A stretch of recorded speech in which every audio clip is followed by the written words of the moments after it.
Jeune négro positionné sur le corner. Avant de la dope, mec. J'en me fais mon cas où c'est la guerre, mec. Au cas où ça explose, mec. On jamais rien fait pour le checks, mec. Rien fait pour le checks, mec. Jeune négro positionné sur le corner. Avant de la dope, mec. J'en me fais mon cas où c'est la guerre, mec. Au cas où ça explose, mec. Comment tu veux que je te respecte, mec? Que je te respecte, mec. Ce podcast est réalisé par l'association Culture et Loisirs pour tous avec le soutien du FIPD, de la Cité éducative de Corbeil-Essonnes et du projet TriSpace. Nous voici mercredi soir. Yansko se rend au Panier Vert, seul magasin du coin qui vend à la fois des chichas et de l'alcool. Arrivé dans le magasin, il se sent stressé. Il jette des regards derrière lui pour s'assurer qu'il n'est pas suivi. Il porte un sweat large afin de pouvoir cacher la bouteille. Une fois la chicha en main, il se dirige discrètement vers la sortie du magasin sans se faire remarquer et profitant du fait que le vendeur soit occupé avec un client. Malgré son stress, Yansko a réussi à voler une chicha et la bouteille. Il est désormais en route pour apporter son petit trésor à Ibou. Yansko arrive à l'arrêt de bus situé au pied du bâtiment neuf où il doit remettre son butin à Ibou. Avant même de descendre du bus, il aperçoit Ibou. Il descend de marcher vers Ibou. Alors Yansko, t'as pu récupérer ce que je t'ai demandé? Yansko donne la chicha et la bouteille à Ibou. Ouais, tiens. Ibou regarde la chicha et la bouteille avec intention. Ah, t'aurais pu en prendre des mieux quand même. Est-ce que j'ai pris celle qui venait? J'ai pas regardé la marque. Bon, viens, je vais te présenter à Mégasure, mais je te garantis pas qu'ils acceptent ta présence comme ça. On se dit demain, genre 17h30, t'as intérêt à pas être en retard, sinon oublie, c'est mort. Un rendez-vous à 17h? Ça va être juste pour Yansko, car lui et ses parents sont convoqués à 17h15 par la CPE. Il va donc devoir trouver une solution pour être présent aux deux rendez-vous. Le lendemain, Karim et Yansko se retrouvent liés par un même contexte. Ils sont tous les deux convoqués chez la CPE, aux alentours de 17h10. Karim et sa mère attendent devant le bureau de la CPE. Un rapport a été rédigé pour sanctionner son comportement le jour de la rentrée, jugé insolent et irrespectueux. La CPE, Madame Prioul, qui exerce au lycée depuis bientôt 10 ans, connaît très bien les jeunes de Lila. Elle souhaite qu'une forte rivalité existe avec les jeunes des Marguerites. Madame Benour, bonjour. Une poignée de mains ferme. Karim, bonjour. Madame Prioul fusille Karim du regard. Entrez, prenez place. Karim, je voulais parler avec toi du comportement que tu as eu au cours de sport l'autre jour que je juge inadmissible.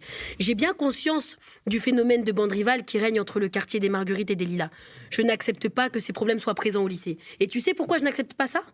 Non, madame. Tu as déjà entendu parler de Baba? Baba le gardien de salle. Madame Prioul fusille encore Karim du regard. Non, Baba qui est mort il y a 10 ans. Bah, madame, je peux pas le connaître s'il est mort. Bon, Karim, je ne vais pas m'énerver, mais tout de même, des fois, il est important de peser ses mots avant de s'exprimer. Enfin bref, je vais te raconter l'histoire de Baba. Il y a 10 ans, ma première année au lycée, ma pire année ici. Je me suis promis de ne plus jamais vivre une année pareille. Madame Prioul reste silencieuse et lève ses yeux. Baba, un élève de seconde, a trouvé la mort dans un affrontement entre bandes. Il est mort juste derrière le lycée, à côté de l'arrêt de bus. Je peux te montrer l'endroit exact, je m'en souviendrai toute ma vie. Il est mort d'un coup derrière la tête. Le coupable n'a jamais été condamné. On n'est même pas certain qu'il y ait un principal coupable. Il a reçu un coup pendant une bagarre générale et personne ne sait réellement ce qui s'est passé. Les experts semblaient dire qu'il aurait été piétiné à la tête dans un mouvement de foule. D'autres rumeurs un peu plus folles circulent. Après la mort de Baba, les affrontements entre les Marguerites et les Lilas se sont calmés. Tous les jeunes impliqués ont regretté la tournure de l'histoire. Tous ont été marqués par cette tragique histoire. Mourir à 16 ans, tu t'imagines? Baba, un élève sérieux, un dossier scolaire en béton, brevet avec mention très bien, mort parce qu'il a voulu être solidaire avec ses copains de quartier, il n'a pas su dire non. Depuis cet événement tragique, Madame Prioul tente de mettre en place avec d'autres CPE une cellule de veille. Lorsqu'elle sent des tensions, elle fait tout pour essayer de désamorcer les problèmes. Donc Karim, que tu fasses l'andouille en sport, je m'en moque un peu. Mais que tu fasses ressurgir les conflits entre Lila et Marguerite, c'est hors de question. Hors de question, tu as compris? Madame Prioul s'adresse désormais à Madame Benour, la mère de Karim.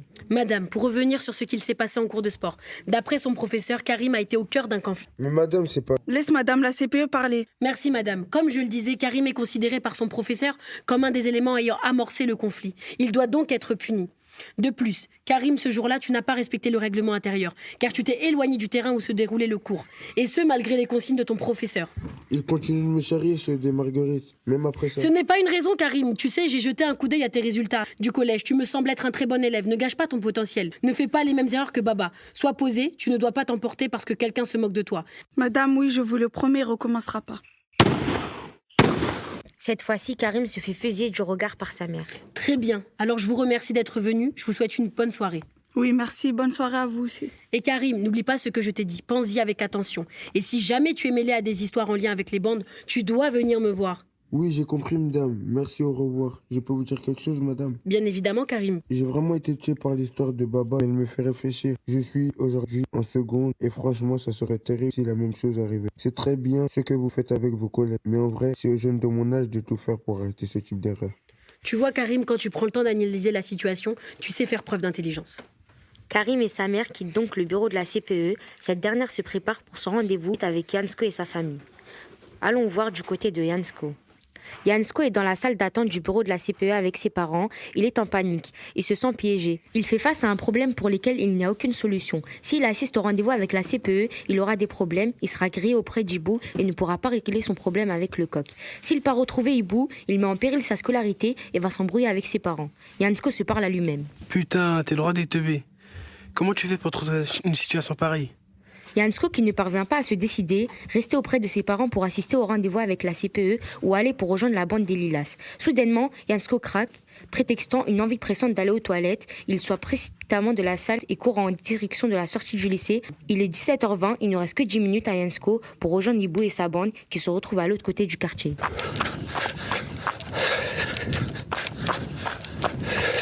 Alors que Yansko court à toute vitesse pour rejoindre la bande des hiboux, ses parents s'étonnent de l'absence prolongée de leur fils. Entre-temps, la CPE, tout aussi surprise, commence à perdre patience. Monsieur, madame, bonjour. Je vous en prie, installez-vous. Je suis surprise que votre fils ne soit toujours pas présent aujourd'hui. Où est-il? Ah, bonjour madame la CPE. Yann arrive, il va pas tarder, le pauvre, il est aux toilettes depuis 10 minutes. Il doit avoir mal au ventre. Bon, écoutez, on va attendre encore quelques minutes. Par contre, j'ai encore d'autres rendez-vous, alors j'espère qu'il sera là rapidement. Oui, merci madame.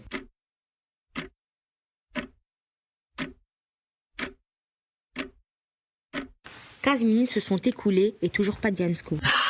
Mais c'est pas possible, ça. Vous n'avez toujours pas de nouvelles de votre enfant? Avez-vous essayé de le joindre en l'appelant ou lui envoyant un message? Oui, mais il ne me répond pas.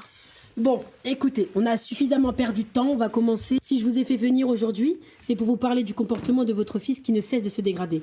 Dès le premier jour de la rentrée, il s'est montré très virulent envers l'un de ses camarades. Il est allé jusqu'à lui donner plusieurs coups de poing, et ce pour une histoire d'apparence vestimentaire.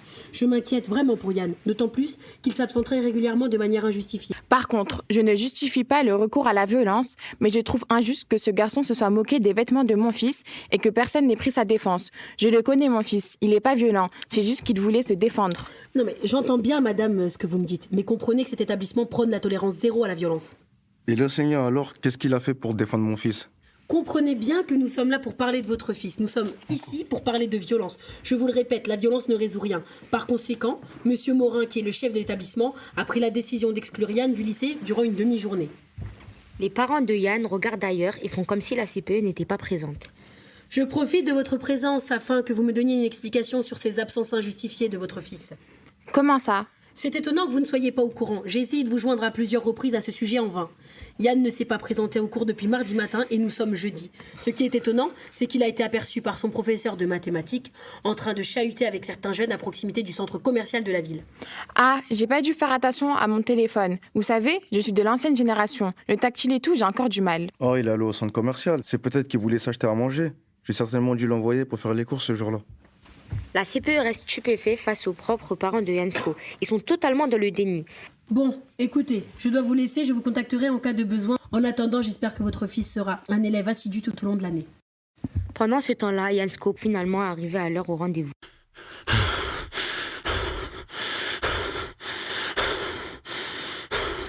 C'est tout essoufflé que Yansko retrouve Ibou. Eh ben, tu te fais courser par les keufs ou quoi? Bon, vas-y, suis-moi, les gars nous attendent. Yansko et Ibou arrivent donc au QG de la bande, ancien local à vélo, customisé à leurs soins. Yansko aperçoit 4 jeunes, soudain l'un d'eux interpelle Yansko. Askip, tu veux des marguerites? Qu'est-ce que tu fous là? Non, rien. Enfin si. Écoute, petit, on n'a pas ton temps. On a des choses à faire. Si t'as rien à nous dire, barre-toi.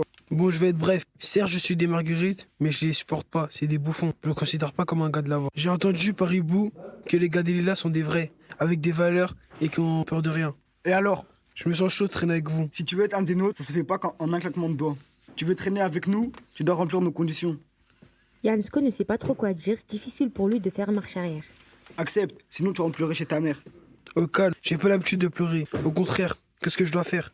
La condition, c'est que tu dois nous prouver que t'es pas de mèche avec les marguerites. On ne supporte pas les traîtres. Pour ça, tu vas devoir insulter le coq sur Snap. Je suis chaud, je vais trouver que je suis pas une tapette. Je vais faire ça avec grand plaisir. T'emballes pas trop vite, tu prends trop la confiance.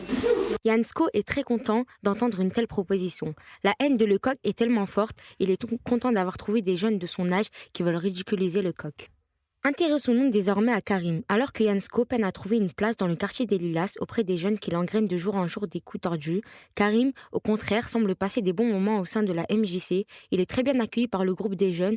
Nous retrouvons donc Karim à la MJC, en pleine discussion avec Abdoulaye. Un jeune de 21 ans, Karim est en train de repenser au moment où il a failli se faire passer à tabac par Lecoq. Il en fait encore parfois des cauchemars. Je sais ce que c'est, Lecoq. Lui et moi, on se parle plus.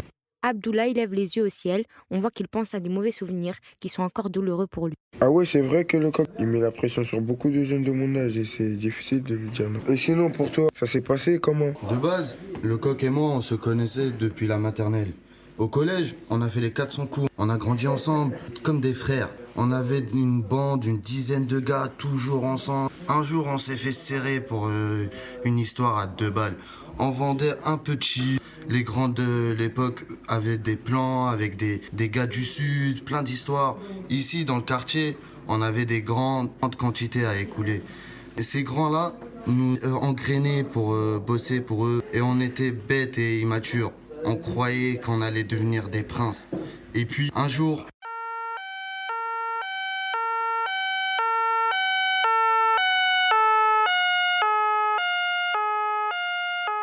Les keufs nous arrêtent tous les deux, le coq et moi. Perquise et tout le bordel. Le coq a mis toute la faute sur moi parce qu'il avait déjà un sursis et risquait gros. Moi, je n'avais jamais été arrêté. Lui m'a fait croire que je ne risquais rien. J'ai donc pas cherché à me défendre plus que ça devant la juge. Et donc, il s'est passé quoi? J'ai pris quelques mois ferme et franchement, ça ne dérangeait même pas car c'était se sacrifier pour un frère. Dans la bande, tout le monde pensait que c'était normal. La bande passait avant tout, avant la famille, avant soi-même. Mais tout ça, c'est des conneries.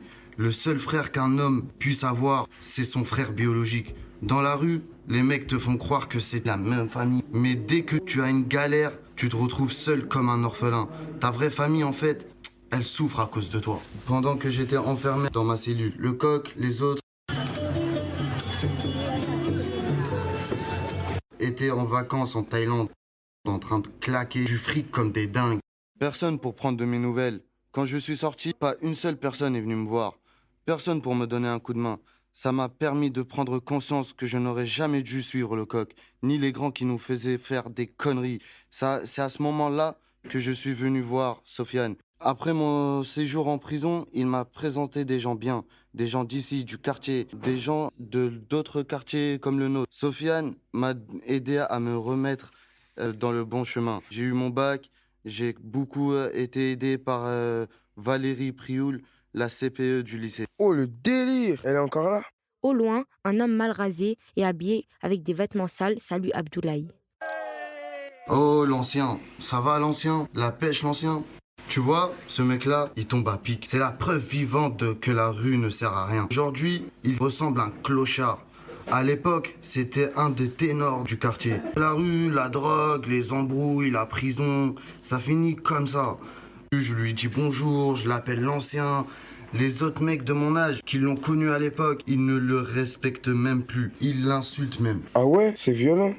Tu sais, ça me fait grave réfléchir ces histoires. Écoute, pour en revenir à nos projets, j'ai une idée de sujet. Pour la chanson de rap, pourquoi pas parler de l'influence négative qu'exercent certaines personnes, certaines bandes sur les plus jeunes? Tu cherches à faire de la prévention? Ouais, c'est exactement ça. C'est à nous de faire la prévention. Abdoulaye, grand sourire au visage, frappe Karim dans la main. Après avoir trouvé un sujet qui leur tenait à cœur, Karim se sent progressivement évoluer. Sa façon de voir le monde évolue, il gagne en maturité, il s'intègre au groupe de la MJC. Le rap serait-il un outil de prévention de la délinquance efficace pour les jeunes? Karim et ses camarades parviendront-ils à mettre en garde ces nouvelles générations à propos des dangers des mauvaises influences?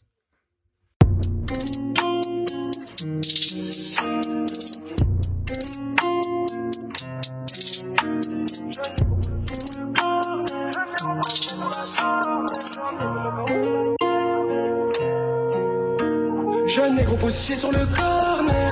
Avant de la dope, mec. J'en me fais mon cas où c'est la guerre, mec. Au cas où ça explose, mec. N'ont jamais rien fait pour le checks, mec.